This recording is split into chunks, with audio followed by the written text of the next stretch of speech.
students. Today we'll continue the lesson a room 10 into 8. Suddenly it occurred to Mrs. Malik that maybe the figure painted by the architect was that of her daughter-in-law. How could that be? She was nowhere on the scene when the plan of the house was prepared. But then she was wearing a maroon colored sari that the figure in the sketch had. Yes, it was maroon color. Mrs. Malik never liked maroon color. It was too loud for her taste. It was girls like her daughter-in-law who were fond of maroon color.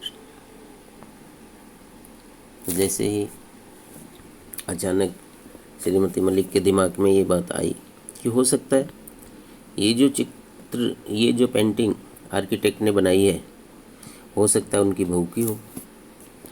लेकिन ऐसा कैसे हो सकता है? अचानक उसके mind में फिर क्वेश्चन आया। वह तो कहीं भी जब ये मकान बना था तो योजना जो बनी थी तो थी भी नहीं।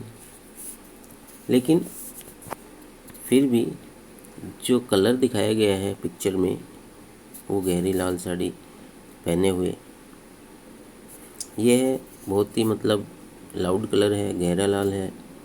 और श्रीमती मलिक तो कभी इतना ऐसा कलर पहनना पसंद भी नहीं करती हैं।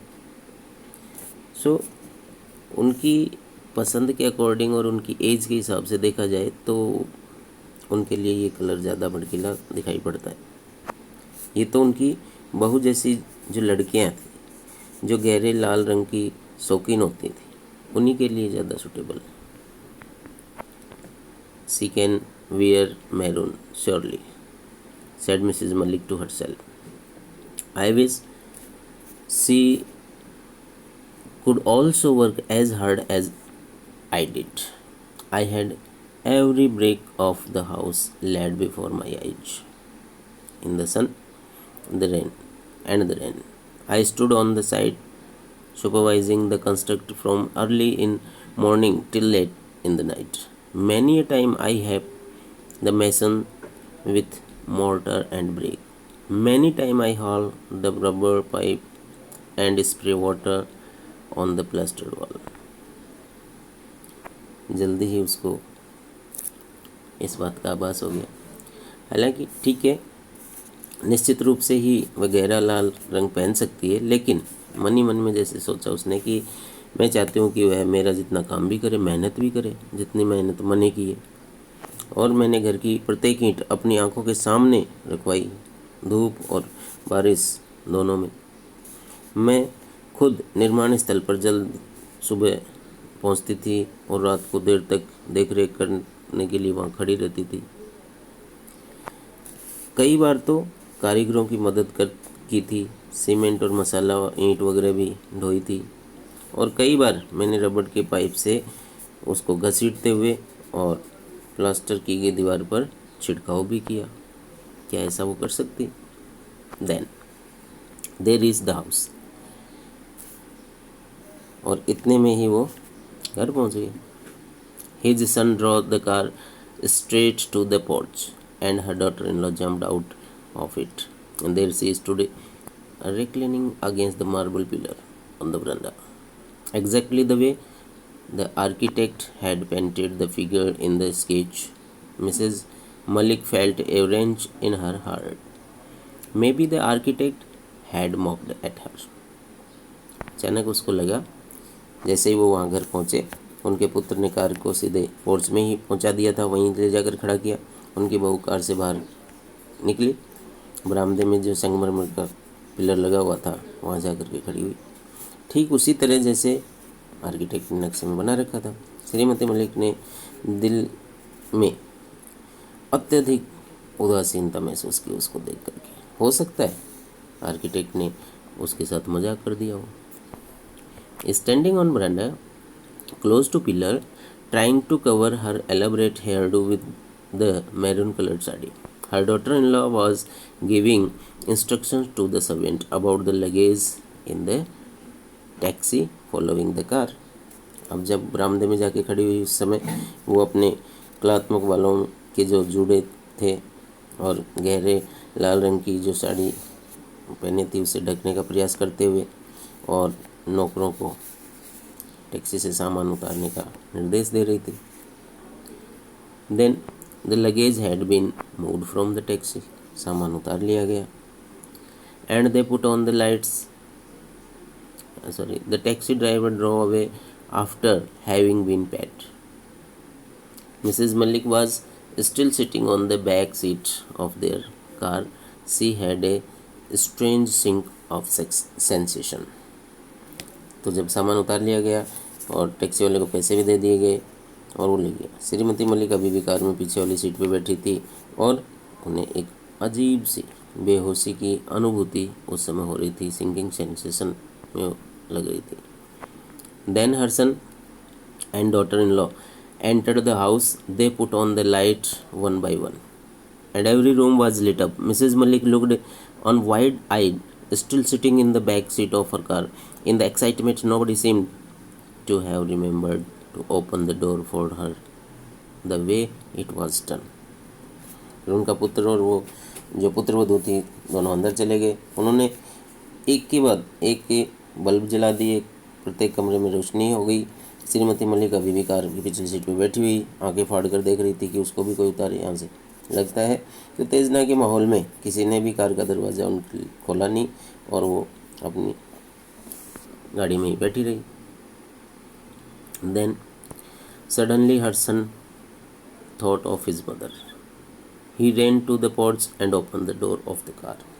अचानक जब पुत्र को याद आई तो वो दौड़ करके आया और कार का दरवाज़ा उसने खोला। A driving in the evening always makes me go to sleep, the mother spoke in a whisper. Mother ने धीरे से कहा कि शाम के समय कार की यात्रा मुझे बिल्कुल थका देती है। और उसी समय her daughter in law had also come out, वो भी बाहर आ गई, डॉटर इन लॉ भी। एवरीवन वाज लाफिंग, सबको हंसी आ रही थी। Mrs Malik's daughter-in-law was standing against the marble pillar on the veranda again, and she was trying to cover her hairdo with her maroon-colored sari. और वो जब बाहर आई वापस वहीं पिलर के सहारे खड़ी हो गई और उसने फिर से वही अपने जूड़े को लाल कलर की साड़ी से ढकते हुए या ढकने का प्रयास करते हुए वहाँ खड़ी थी। I am not going to eat. I have no appetite, said Mrs. Malik. I would like to sleep. The servant had laid dinner on the table. Mother ने कह दिया कि मैं कुछ नहीं खाऊंगी, मुझे भूख नहीं है और मैं तो बस सोना चाहती हूँ। नौकरों ने उस समय मेज़ पर खाना रख दिया था। Then you better retire to your room, said daughter-in-law, pointing to room 10/8, and her son conducted Mrs. Malik to it, holding her hand. She was feeling terribly drowsy. और उसके बाद किस तरीके से उसने कह दिया कि ठीक है, खाना नहीं खा रहे हो तो आप अपने घर में जा कर के विश्राम करें, कमरे में जाके विश्राम करें। और फिर उस कमरे की तरफ ही इशारा किया उसने, 10/8 वाले कमरे की तरफ। और पुत्र ने उनका हाथ पकड़ करके वहाँ तक पहुँचाया। And she was feeling terribly drowsy, किस तरीके से नींद को महसूस कर रही थी। Mrs Malik shook her head again. But what was wrong with it? Her husband had already gone and she would follow him. One day she must do it. Mrs Malik को ऐसा लगा जैसे वो स्वप्न देख रही कोई। उसने अपने सर को हिलाया, लेकिन उसमें बुरा भी क्या था। उनका पति तो अब तक जा ही चुका था और वे भी उसी का अनुसरण करेंगी। एक दिन ऐसा उन्हें भी करना ही पड़ेगा। I thought it could be my mother-in-law's room, and after her it might be converted into a store. These words re-echoed in Mrs. Malik's ear. ये शब्द फिर से उसको याद आ रहे थे कि मैंने सोचा था कि वह मेरी सास का कमरा हो सकता है और उसके बाद स्टोर रूम में बदल सकता है। ये शब्द जो थे उसके मिसेज मलिक के खुद के थे जो अब याद आ रहे थे। And then see her daughter in law's comment. अचानक उसको फिर अपनी डॉटर इन लॉ का कमेंट सुनाई दिया जो कह रही थी, the house is otherwise very well plan, the lack only a store room, I would like to have a big enough store. मकान बहुत अच्छे से बनाया हुआ है, योजना अंतर्गत बनाया हुआ है, इसमें केवल स्टोर रूम की कमी है। मैं चाहूँगी कि एक पर्याप्त बड़ा स्टोर रूम भी इसमें हो। Mrs Malik heard it and she felt as if she was sinking deep and deep into a bottomless well। और इस तरीके से श्रीमती मलिक ने जब ये बात सुनी तो उन्हें महसूस हुआ कि जैसे वे किसी बिना पेंदे के या बॉटमलेस बहुत ही गहरे कुएं में डूब रही थी, ऐसा उनको महसूस हो रहा था उस समय, क्योंकि ये बात उनकी खुद की कही हुई थी, तो उन्हीं के ऊपर ये बात दोहरा दी गई। तो इस तरीके से ये चैप्टर कंप्लीट होता है। Thank you students.